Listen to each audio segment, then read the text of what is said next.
So అందరికీ నమస్కారం. ఈరోజు మనం ఎక్కడున్నామంటే మద్యం అనే మండలం తాగుదాం అనే ఊర్లో అయితే ఉండడం జరిగింది. సో ఈరోజు మన మధ్యలో మన తాగుబోతు సంఘం అధ్యక్షుడు 19 నాగరాజ్ గారు మన మధ్యలో ఉన్నారు. అన్న నమస్తే అన్న. నమస్కారం. అయితే మన 19 నాగరాజ్ గారు మన మద్యాన్ని ఆర్గానిక్ పద్ధతులు తయారు చేసుకొని కొద్ది కాలంగా మద్యపానంలో మునిగి తేలుతున్నారు. అన్న మీరు సూపర్ అన్న. అసలు ఆ 90 మాల తెచ్చిన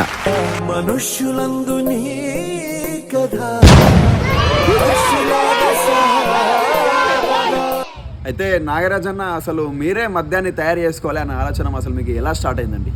ముందుగా అందరికీ చెస్. మా నాన్నగారి పేరు కోటర్ కుమార్ అండి. మా నాన్నగారు ప్రతిరోజు మద్యం తాగి ఈ కల్తీ మందు వల్ల బాడీలో ఐటమ్స్ అన్ని ఖరాబ్ అయ్యి మా నాన్నగారు చనిపోయారండి.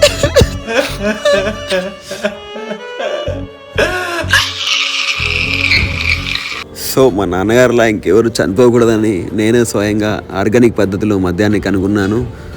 ఓకే 19 నాగరాజ్ గారు, మనం ఈ తయారీ విధానాన్ని పార్ట్ 2లో చూద్దామండి. Thank you so much. ఇది కోటర్ కుమార్ 19 నాగరాజుల కథ.